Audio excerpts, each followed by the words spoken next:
The Game of Life and How to Play It by Florence Scovel Shinn. Chapter 1. The Game. Most people consider life a battle, but it is not a battle, it is a game.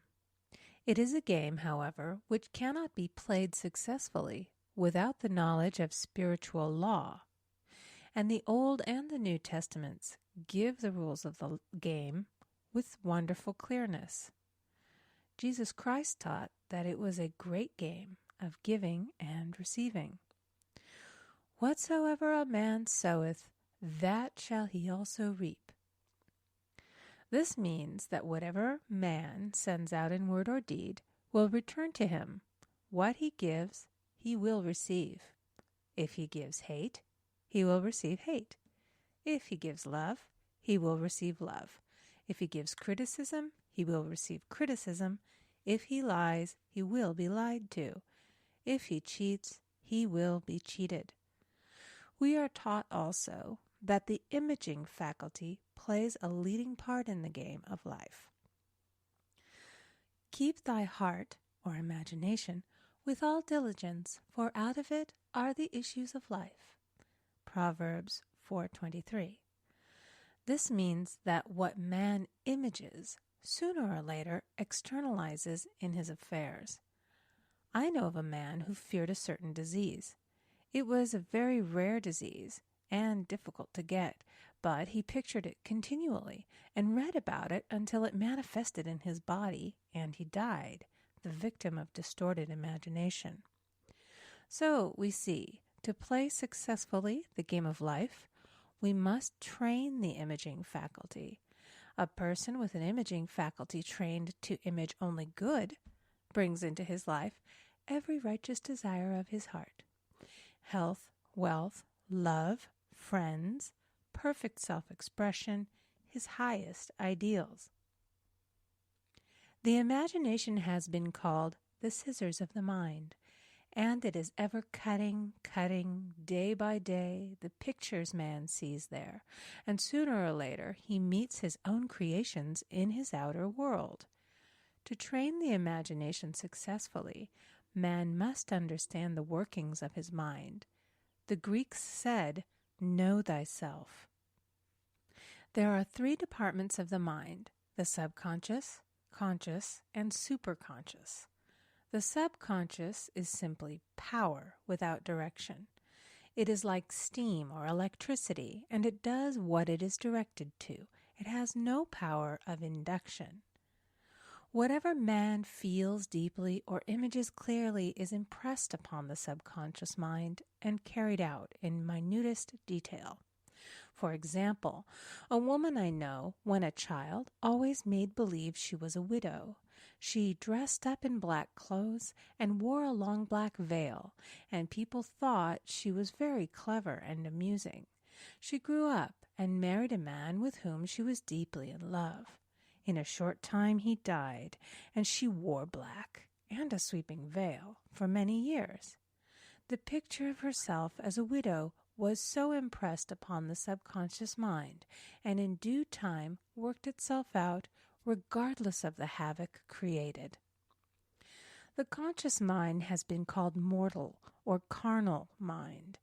It is the human mind and sees life as it appears to be. It sees death, disaster, sickness, poverty, and limitation of every kind, and it impresses the subconscious. The superconscious mind is the God mind within each man and is the realm of perfect ideas. In it is the perfect pattern spoken of by Plato, the divine design, for there is a divine design for each person.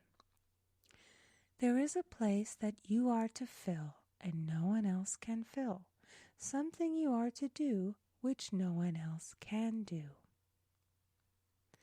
There is a perfect picture of this in the superconscious mind. It usually flashes across the conscious as an unattainable ideal, something too good to be true. In reality, it is man's true destiny, or destination, flashed to him from the infinite intelligence which is within himself. Many people, however, are in ignorance of their true destinies and are striving for things and situations which do not belong to them and would only bring failure and dissatisfaction if attained. For example, a woman came to me and asked me to speak the word that she would marry a certain man with whom she was very much in love. She called him A.B. I replied that this would be a violation of spiritual law, but that I would speak the word for the right man, the divine selection, the man who belonged to her by divine right. I added, if A.B. is the right man, you can't lose him, and if he isn't, you will receive his equivalent. She saw A.B. frequently, but no headway was made in their friendship. One evening she called and said, "Do you know, for the last week, A.B. hasn't seemed so wonderful to me." I replied, "Maybe he is not the divine selection. Another man may be the right one." Soon after that, she met another man who fell in love with her at once and who said she was his ideal. In fact, he said all the things that she had always wished A.B. would say to her. She remarked, it was quite uncanny. She soon returned to his love and lost all interest in A.B. This shows the law of substitution. A right idea was substituted for a wrong one. Therefore, there was no loss or sacrifice involved.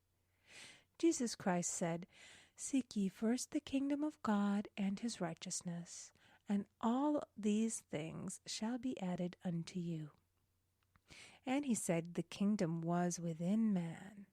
The kingdom is the realm of right ideas, or the divine pattern. Jesus Christ taught that man's words played a leading part in the game of life. By your words ye are justified, and by your words ye are condemned. Many people have brought disaster into their lives through idle words. For example, a woman once asked me why her life was now one of poverty, of limitation. Formerly she had a home, was surrounded by beautiful things, and had plenty of money. We found she had often tired of the management of her home and had said repeatedly, "I'm sick and tired of things. I wish I lived in a trunk." And she added, "Today I am living in that trunk." She had spoken herself into a trunk. The subconscious mind has no sense of humor, and people often joke themselves into unhappy experiences. For example, a woman who had a great deal of money joked continually about getting ready for the poorhouse. In a few years, she was almost destitute, having impressed the subconscious mind with a picture of lack and limitation. Fortunately, the law works both ways, and a situation of lack may be changed to one of plenty. For example, a woman came to me one hot summer's day for a treatment for prosperity. She was worn out, dejected, and discouraged. She said she possessed just $8 in the world. I said, "Good. We'll bless the $8 and multiply them as Jesus Christ multiplied the loaves and the fishes." For he taught that every man had the power to bless and to multiply, to heal and to prosper. She said, "What shall I do next?" I replied, "Follow intuition. Have you a hunch to do anything or to go anywhere?" Intuition means intuition, or to be taught from within. It is man's unerring guide, and I will deal more fully with its laws in a following chapter. The woman replied, "I don't know. I seem to have a hunch to go home. I've just enough money for car fare." Her home was in a distant city and was one of lack and limitation, and the reasoning mind, or intellect, would have said, "Stay in New York and get work and make some money." I replied, "Then go home. Never violate a hunch."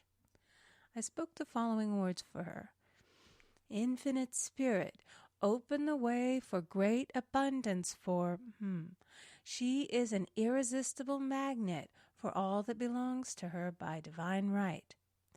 I told her to repeat it continually also. She left for home immediately, and calling on a woman one day, She linked up with an old friend of her family. Through this friend, she received thousands of dollars in a most miraculous way. She has said to me often, "Tell people about the woman who came to you with $8 and a hunch." There is always plenty on man's pathway, but it can only be brought into manifestation through desire, faith, or the spoken word. Jesus Christ brought out clearly that man must make the first move. Ask, and it shall be given to you. Seek, and ye shall find. Knock, and it shall be opened unto you. Matthew 7:7. In the Scriptures we read, "Concerning the works of my hands, command ye me." Infinite intelligence, God, is ever ready to carry out man's smallest or greatest demands. Every desire, uttered or unexpressed, is a demand. We are often startled by having a wish suddenly fulfilled. For example, one Easter, having seen many beautiful rose trees in the florist's windows, I wished I would receive one, and for an instant saw it mentally being carried in the door. Easter came, and with it a beautiful rose tree. I thanked my friend the following day and told her it was just what I had wanted. She replied, "I didn't send you a rose tree. I sent you lilies." The man had mixed the order and sent me a rose tree simply because I had started the law in action, and I had to have a rose tree. Nothing stands between man and his highest ideals and every desire of his heart but doubt and fear. When man can wish without worrying, every desire will be instantly fulfilled. I will explain more fully in a following chapter the scientific reason for this and how fear must be erased from the consciousness. It is man's only enemy. Fear of lack, fear of failure, fear of sickness, fear of loss, and a feeling of insecurity on some plane. Jesus Christ said, "Why are ye fearful, O ye of little faith?" Matthew 8:26. So we can see we must substitute faith for fear is only inverted faith. It is faith in evil instead of good. The object of the game of life is to see clearly one's good and to obliterate all mental pictures of evil. This must be done by impressing the subconscious mind with a realization of good. A very brilliant man who has attained great success told me he had suddenly erased all fear from his consciousness by reading a sign which hung in a room. He saw printed in large letters this statement: "Why worry? It will probably never happen." These words were stamped indelibly upon his subconscious mind, and he now has a firm conviction that only good could come into his life, and therefore only good can manifest. In the following chapter, I will deal with the different methods of impressing the subconscious mind. It is man's faithful servant, but one must be careful to give it the right orders. Man has ever a silent listener at his side, his subconscious mind. Every thought, every word is impressed upon it and carried out in amazing detail. It is like a singer making a record on the sensitive disc of the phonographic plate. Every note and tone of the singer's voice is registered. If he coughs or hesitates, it is registered also. So let us break all the old bad records in the subconscious mind, the records of our lives which we do not wish to keep, and make new and beautiful ones. Speak these words aloud with power and conviction. I now smash and demolish by my spoken word every untrue record in my subconscious mind. They shall return to the dust heap of their native nothingness, for they came from my own vain imaginings. I now make my perfect records through the Christ within, the records of health, wealth, love, and perfect self-expression. This is the square of life, the game completed. In the following chapters, I will show how man can change his conditions by changing his words. Any man who does not know the power of the word is behind the times. Death and life are in the power of the tongue. Proverbs 18:21. End of chapter 1. Recording by Amy Conger.